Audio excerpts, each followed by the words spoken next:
नमस्कार। जैसा कि आप सब जानते हैं कि भारत के प्राचीन इतिहास में हमें यह पढ़ाया जाता है कि सिकंदर ने सम्राट पोरस को झेलम के प्रसिद्ध युद्ध में हराकर बंदी बना लिया था और उन्हें हराने के बाद भी उनके राज्य पर अपना अधिकार नहीं किया और सम्राट पोरस को मुक्त कर दिया था। किंतु आज मैं पक्के प्रमाण के साथ इस वीडियो में आपको बताऊंगा कि सम्राट पोरस और सिकंदर के बीच हुए झेलम के युद्ध में सिकंदर ने सम्राट पोरस को नहीं हराया था, बल्कि महाबलशाली सम्राट पोरस ने सिकंदर को युद्ध में न केवल बुरी तरह पराजित किया था, बल्कि उसे भारत से भागने पर मजबूर भी कर दिया था। किंतु कुछ विशेष किस्म के देशी और विदेशी इतिहासकारों ने भारतीयों को नीचा दिखाने के लिए और सिकंदर को महान बनाने के लिए झेलम के युद्ध में असली विजेता सम्राट पोरस को हारा हुआ बता दिया और सिकंदर को न केवल विजेता बना दिया, बल्कि इतिहास में यह झूठी बात लिख दी कि सिकंदर ने सम्राट पोरस को हराने के बाद भी उनका राज्य उन्हें वापस कर दिया और उन्हें प्राणदान भी दे दिया।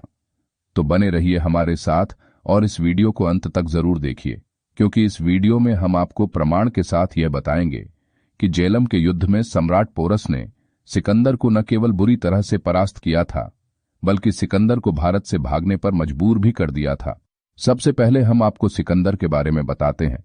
सिकंदर अपने पिता की मृत्यु तथा अपने सौतेले व चचेरे भाइयों को मारने के बाद मैसेडोनिया का राजा बना था।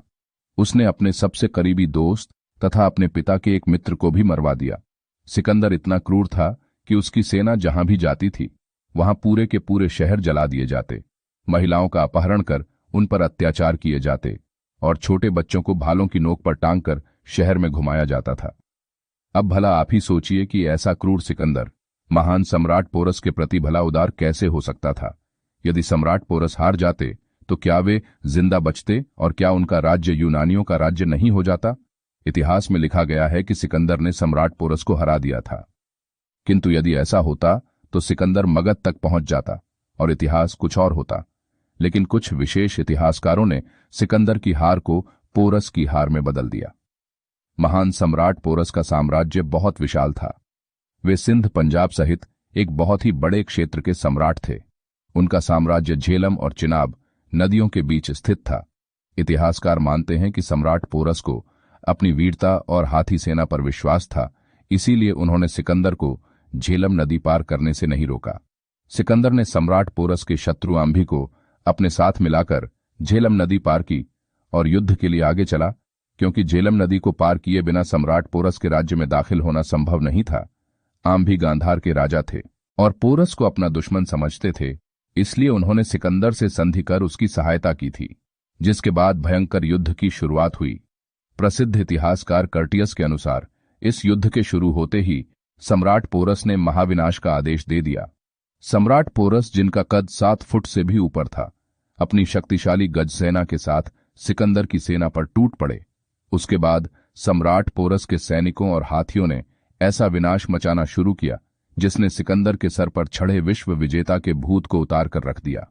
सम्राट पोरस के हाथियों द्वारा यूनानी सैनिकों में उत्पन्न स्थिति का वर्णन करते हुए इतिहासकार कर्टियस ने लिखा है कि हाथियों की भीषण चीत्कार सिकंदर के घोड़ों को इतना डरा देती कि वे विदक कर भाग जाते थे और उन पर बैठे घुड़सवारों के होश खराब हो जाते थे।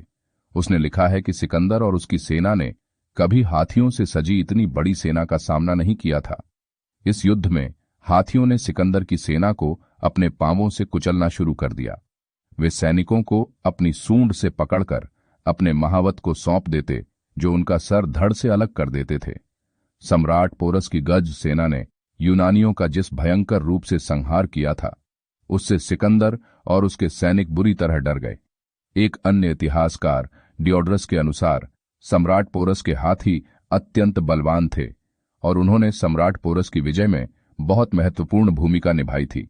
इतिहासकार कर्टियस और डियोड्रस दोनों लिखते हैं कि झेलम के युद्ध में सिकंदर की अश्व सेना का अधिकांश भाग मारा गया और सिकंदर की सेना का मनोबल इस युद्ध के बाद टूट गया था और सेना में विद्रोह की स्थिति पैदा हो रही थी। इसलिए सिकंदर ने आगे बढ़ने से इनकार कर दिया था, क्योंकि उसने ये अनुभव कर लिया था कि यदि अब युद्ध जारी रहा तो मैं पूरी तरह से अपना विनाश कर लूंगा। इसलिए सिकंदर ने वापस जाने का फैसला किया और मजबूर होकर सम्राट पोरस को शांति का प्रस्ताव भेजा। परंतु सम्राट पोरस ने सिकंदर को उत्तर मार्ग से जाने की अनुमति नहीं दी। इससे विवश होकर सिकंदर को खूंखार जनजातियों के कबीले वाले रास्ते से जाना पड़ा। इस क्षेत्र में कठ, मालव, कंबोज आदि जनजातियों ने सिकंदर और उसकी सेना को भारी क्षति पहुंचाई और सिकंदर को भी इतना घायल कर दिया कि लौटते हुए रास्ते में ही उसकी मृत्यु हो गई। लेकिन इतिहास लिखने वाले यूनानियों और हमारे कुछ खास इतिहासकारों ने सिकंदर की हार को सम्राट पोरस की हार में बदल दिया और इससे सम्राट पोरस की महानता को हमारे इतिहास की पुस्तकों में उचित जगह नहीं मिल सकी। अगर यह वीडियो आपको अच्छा लगा हो तो इसे लाइक, शेयर और सब्सक्राइब करें और साथ ही बेल आइकॉन भी जरूर दबाएं, जिससे हमारे चैनल के सभी नोटिफिकेशन आपको मिल सके। साथ ही इस वीडियो के बारे में आपके क्या विचार हैं, कृपया हमें कमेंट सेक्शन में जरूर बताएं। फिर मिलेंगे एक नए वीडियो में, तब तक के लिए नमस्कार।